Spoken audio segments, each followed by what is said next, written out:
বন্ধুরা সবাই কেমন আছেন? আমি পাপড়ি চলে আসলাম আপনাদের মাঝে ডাঁটা শাকের একটা ভর্তার রেসিপি নিয়ে।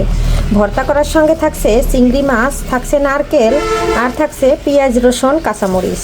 আর কিভাবে আমি ভর্তাটা করি আপনারা সবাই সঙ্গে থাকুন, দেখতে থাকুন।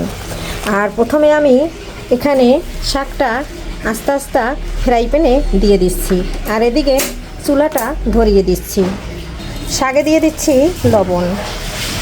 শাকটা চুলার উপর দিয়ে লবণ দিয়ে খুব সুন্দর করে এখন একটু সিদ্ধ করে নেব। আর এটা কিন্তু আমি বেটে ভর্তা করব না, কিভাবে ভর্তাটা করি সঙ্গে থাকুন। বাটনা দিয়ে ভর্তাটা করব। আর এখন আমি একটু লবণ দিয়ে ঢেকে দিচ্ছি। এখানে দিয়ে দিচ্ছি কাঁচামরিচ। কাঁচামরিচটা দিয়ে শাকটা একটু নেড়ে ছেড়ে দিচ্ছি। আর ডাঁটা শাক কিন্তু সিদ্ধ হইতে একদম অল্প সময় লাগে বন্ধুরা, তাই এই যে আমি ডাঁটা শাকটা নেড়ে ছেড়ে খুব সুন্দর করে একদম মিশিয়ে নিচ্ছি। শাক দিয়ে কিন্তু অনেকটা জল বের হয়ে গেছে, আর এই জলটা কিন্তু আবার একটু নেড়ে ছেড়ে দিচ্ছি যাতে লবণটা ভালো করে মিশে যায়। কাঁচামরিচটা দিয়ে দিচ্ছি। এখন দিয়ে দিচ্ছি আমি এখানে দুটো দেশি রসুন বেছে, আর এখন এইটা দিয়ে একসাথে সুন্দর করে একদম শুকনো শুকনো করে এটা ভেজে নেব। আর ভেজে নিয়ে আমি ভর্তাটা কিন্তু বাটনায় করব। বন্ধুরা এখন ঢাকনা দিয়ে ঢেকে সিদ্ধ করে নিচ্ছি 5 মিনিট। ডাঁটা শাকটা একদম সিদ্ধ হয়ে গেছে, তুলে নিয়েছি একটা প্লেটে। এখন ঠান্ডা হয়ে গেছে। এখন আমি এটা কি করব, একটু বেটে নেব। আর এদিকে ভর্তাটার শেষ মুহূর্ত যেটা দিয়ে আমি সম্পূর্ণ করব, ফ্রাই প্যানটা আবার ধুয়ে বসিয়ে দিয়েছি। এখানে দিয়ে দিচ্ছি কিছুটা তেল। এখন এখানে আমি চিংড়ি মাছ ভেজে নেব। তেলের ভিতরে দিয়ে দিচ্ছি চিংড়ি মাছ, হলুদ মরিচ দিয়ে মেখে ভেজে নিচ্ছি। চিংড়ি মাছটা একটু ভেজে নিয়ে তারপরে এখানে দিয়ে দেব পেঁয়াজ। আমি কিন্তু আগে কিন্তু পেঁয়াজটা দেইনি। এখানে পেঁয়াজটা দিয়ে খুব সুন্দর করে ভেজে নেব। আর এই যে আমি এখানে 1 মুঠো পেঁয়াজ দিয়ে দিয়েছি। এখন এটা লো আগে একদম ভেজে নিচ্ছি। এর ভিতরে আমি একটু ভর্তাটা ব্যালেন্স করে নিচ্ছি। এই যে বাটনাতে আর কি বেটে নেব, ব্যালেন্স করব না। আর এখন আমি এভাবে খুব সুন্দর করে আমি বাটনাতে বেটে নিচ্ছি। বেটে নিয়ে ওখানে পেঁয়াজ, শুকনো মরিচ তো দিই নাই, কাঁচামরিচ দিয়েছি অনেক। এটা খুব সুন্দর করে বেটে নিয়ে তারপরে কিন্তু ওখানে আমি চিংড়া মাছ, পেঁয়াজ ভেজে ওর ভিতরে দিয়ে আবার একটু ভেজে নেব। তারপরে খুব সুন্দর করে নামানোর আগে আগে সরিষার তেল দিয়ে নামিয়ে নেব। আর যেহেতু আমার হাতে ক্যামেরা একটু লড়তে পারে, সবাই একটু সঙ্গে থাকুন, ক্ষমা সুন্দর দৃষ্টি দেখে। বন্ধুরা ডাঁটা পাতাটা খুব সুন্দর করে মিহি হয়ে গেছে। এর থেকে বেশি মিহি করার কোনো প্রয়োজন নাই, তাহলে খেতে ভালো লাগবে না। একবার ডাঁটা পাতার ভর্তা এভাবে যদি আপনারা ভর্তা করে খান, গরম ভাতের সাথে জমে যাবে।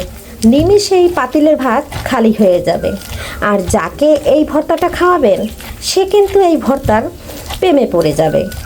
এতটাই লোভনীয় হয় এবং এতটাই খেতে স্বাদ হয়। তবে গরম ভাতের সাথে, খুদের ভাতের সাথে ভীষণ ভীষণ মজার একটা ভর্তা। আর এই ভর্তা দেখে কার কার জিভে জল এসেছে অবশ্যই আমাকে জানাবেন। এখানে কিন্তু আমার বাটনাতে একদম বাটা হয়ে গেছে। এখানে আমি পেঁয়াজ আর মরিচটা দিচ্ছি না, কিন্তু মরিচটা আমি শাকের মধ্যে যখন দিয়েছি তখন সিদ্ধ দিয়েছি। এখানে আর মরিচ দিব না। আর পেঁয়াজটা খুব সুন্দর করে ভেজে নিচ্ছি। এখানে দিয়ে দিচ্ছি নারকেল। এখানে বাটা শাকটা আমি দিয়ে দিচ্ছি। আর চিংড়ি মাছ আস্তা থাকবে এবং নারকেলটাও খুব সুন্দর মুখে পড়বে, খেতে কিন্তু দুর্দান্ত হবে। এখন আমি নেড়ে চেড়ে মিশিয়ে নিচ্ছি। ভর্তার আসল স্বাদ হইল সরিষার তেলে। এখানে দিয়ে দিচ্ছি সরিষার তেল। সরিষার তেলটা দিয়ে খুব সুন্দর করে আমি একদম নেড়ে চেড়ে মিশিয়ে নিচ্ছি।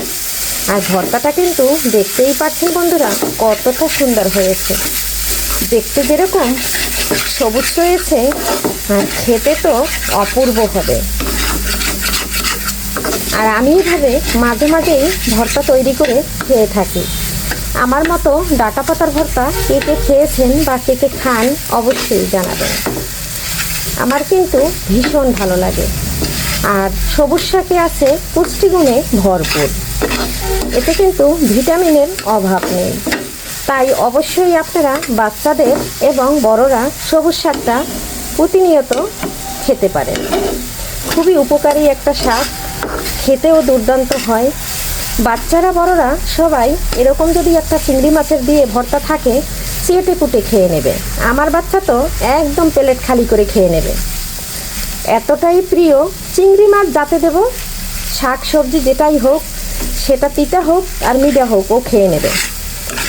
তাই আমি চেষ্টা করি, আমার বাবু একটু চিংড়ি মাছ পছন্দ করে, অল্প কিছু চিংড়ি মাছ দিয়ে এভাবে আমি শাকের রেসিপিগুলো করে থাকি, আর ও একদম চেটে পুটে খেয়ে নেয়।